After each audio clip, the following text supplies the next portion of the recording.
Welcome to another episode of 9 to 5 Mac Weekly, where I cannot wait to get to the end of this month. I'm your host, Miles Somerville, and we're going into the last week of September, so I thought in this video we would go over everything we know so far about the upcoming rumored October Apple event. When it's happening, what you should expect to see, all that good stuff. So let's dive in. So for starters, we know that the October event is going to be for the iPhone 12. That's not something we really need to question. And this time around, we should be expecting 4 iPhone 12 models, those being the iPhone 12 mini, the iPhone 12, the iPhone 12 Pro, and iPhone 12 Pro Max. We've kind of known for a while now that the iPhone 12 lineup would consist of 4 models, but the mini rumor is relatively new. So some leakers with a pretty good track record share some photos with us. These are actually stickers for the iPhone 12 Apple silicone cases, and based on these, it looks like the mini will be a 5.4-inch phone, the iPhone 12 and 12 Pro will be 6.1-inch devices, and the iPhone 12 Pro Max will come in at 6.7 inches. I think it's interesting that they decided to increase the size of the 12 Pro model, because I know a lot of people really favored that 5.8-inch form factor, but we'll see how people react to it. This year, Apple's decided to put OLED displays on all of the iPhone models top to bottom, which is really exciting to see given that the standard 12 models are going to be under $1,000 for sure. But I feel like there's got to be more to the story here though, because based on reliable leaks and rumors, it looks like the iPhone 12 Pro models are not going to have 120 Hz refresh rate displays. So I find it really hard to believe that Apple's not going to do anything to differentiate the 12 and the 12 Pro models as far as the display, because that's always been the case. Maybe the 12 Pro is going to have something like a wider color gamut, or perhaps better brightness, better contrast. I feel like Apple's got to do something to differentiate these two. One area where the 12 and the 12 Pro models will be different though is with the cameras. The 12 Pro models are expected to come with the LiDAR scanner that made its debut on the iPad Pro earlier this quarantine. The LiDAR scanner is a tool meant to measure the distance between it and a target using a little laser that measures the light reflection with a sensor. So as far as real world use is concerned, a LiDAR scanner is going to improve autofocus performance, portrait mode performance, and especially AR applications. All 4 iPhone models are expected to pack the A14 chip and bring 5G capability to the table, but at the moment, one thing we're not so sure of is what standard the iPhone 12 models is going to support as far as 5G. Based on rumors, we're expecting all 4 iPhone models to offer sub 6 GHz 5G, while only the Pro models are expected to offer millimeter wave 5G. Either way, I don't feel as though 5G is something that Apple should have prioritized this year over 120 Hz, but hey, if your carrier plan includes 5G, then you'll be set with these new iPhone 12s. Now, if you watched the last episode, we talked about how Apple decided to not include a power brick in the box of the Apple Watch Series 6, and yeah, that did happen. I've got the Series 6 right here, video soon on that, by the way. But yeah, when I unboxed it, there was no power brick in the box, and it's quite obvious that this is going to come for the iPhone 12 as well. But there may be a silver lining. Well, besides the fact that Apple's going to help reduce a lot of e-waste, it looks as though the iPhone 12 is going to include a braided Lightning to USB-C power cable in the box.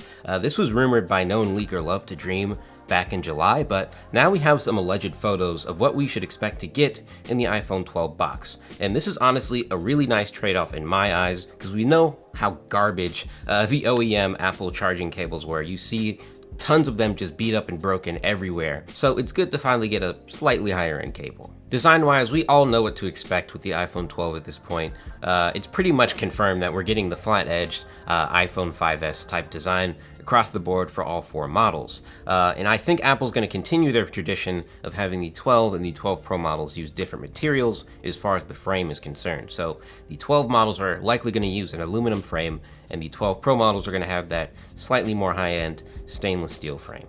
As far as colors, it's been heavily rumored that the iPhone 12 Pros are going to come in a midnight blue color to replace the midnight green from last year. But that's pretty much it as far as what we know for new colors for the Pro models. We really don't know much as far as what color options we're going to get for the standard iPhone 12, but based on tradition, we should definitely expect a black and white with some other interesting color options. A lot of people have suggested that the iPhone 12s are going to come with the same color options as the new iPad Air, and I think that'd be interesting to see. I wanted to see what you guys had to say about all these iPhone 12 rumors though, so let's look at some comments. Belgian Waffle says, it's kind of sad that the 5.8-inch model is going away. I've had the iPhone 11 Pro Max for a couple of days when it launched, and I found it to be way too big and heavy. My sister has an iPhone 11, and I also find it just too large to handle. Please know that's what she said jokes. And of course, someone said that's what she said. Come on guys. But yeah, I did just say that. The 5.8-inch model was really desired by a lot of people. I know much more people who prefer the smaller Pro than I know people who prefer the larger Max model, the one that I like. But a lot of people have also mentioned as well that the flat edge design could have an impact on the overall feel in the hand, and it might make that 6.1-inch screen size upgrade not as bad. Pesto B replied to Belgian Waffle saying, keep in mind these models are a total redesign, and the old squared off models always felt much smaller in the hand than the rounded models. I think it's likely that the 6.1-inch models will be very acceptable to anyone who's used to 5.8 with even more screen to use. I think that's a very good point, and yeah, I'm really interested to see how it's going to feel in the hand versus the rounded edge iPhone 10 and 11 models. Aeronaut says, iPhone 12 mini is a stupid name. I think it's an interesting approach by Apple and not something that I would ever expect them to call an iPhone 12 a mini phone. But I think that might give it a lot of appeal just from it having that name alone. That's not something that I think a lot of people are expecting these iPhones to be called, at least people who are not in touch with rumors and all that good stuff. But as they always have in the past, I'm sure Apple's gonna find a way to market this whole mini thing as something that's really desirable, and people are going to want it a lot, especially since it's going to be the cheapest iPhone model. Red Snow says, close to 2021, I think it is a big mistake to continue with Lightning instead of USB-C. I could understand they want to be cautious at the beginning with this new USB standard, but now all their Pro devices use USB-C.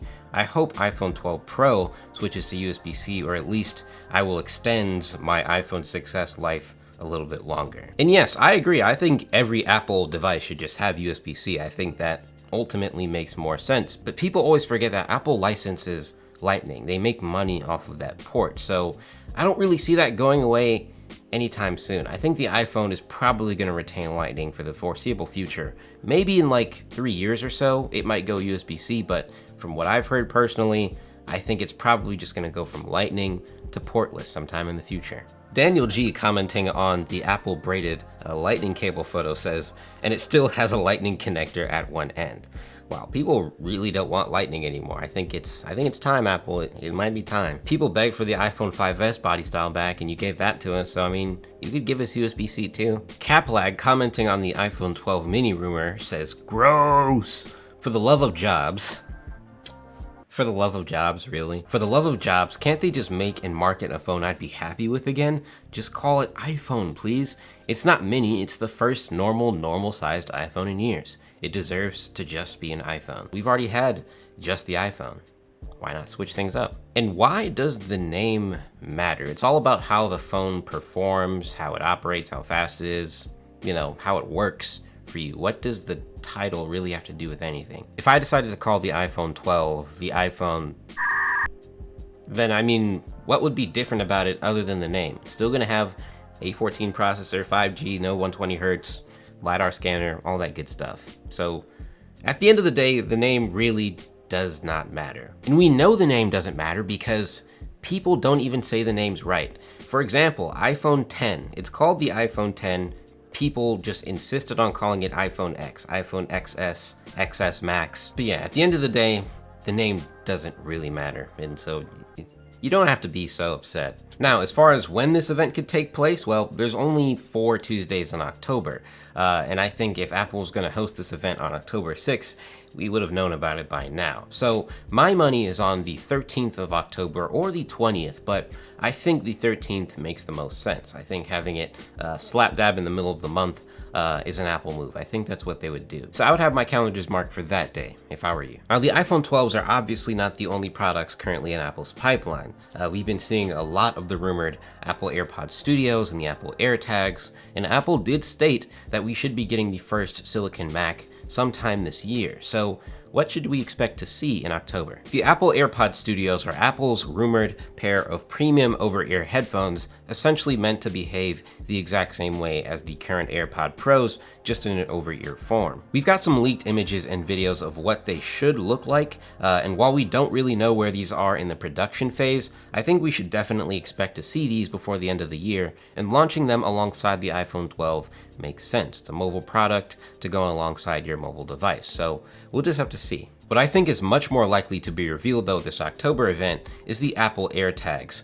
These are Apple's rumored tile tracker competitors, and based on many rumors, it seems as though these have already gone into production. And this is such a mobile-oriented device, and I personally think we have to be getting these at the October event. I'll eat my words if I'm wrong, but I think we should see them pretty soon. As far as the first Apple Silicon Mac, I don't think we should expect to see this at the October event at all, just given the fact that the iPhone 12 and the first Apple Silicon Mac are two huge products. I think launching them alongside each other is not something that Apple will do, and I honestly think they're going to save that for something in November, so I wouldn't expect to see that. And besides that, we really don't have any concrete rumors on what this device could be, whether it would be a 12-inch MacBook or a 13-inch MacBook Pro or a 14-inch redesigned MacBook Pro. We've heard so many things about what to expect for the first Apple Silicon Mac at this point. I would just say wait till November to expect something. But that's pretty much it for this one. I hope you found this video helpful. And yeah, we're heading into the last week of September, so it's gonna be time to batten down the hatches pretty soon and get ready for a launch invite. But I'll see you then whenever that happens. Thank you all for watching. Make sure to subscribe for future content like this, and I'll talk to you in the next one.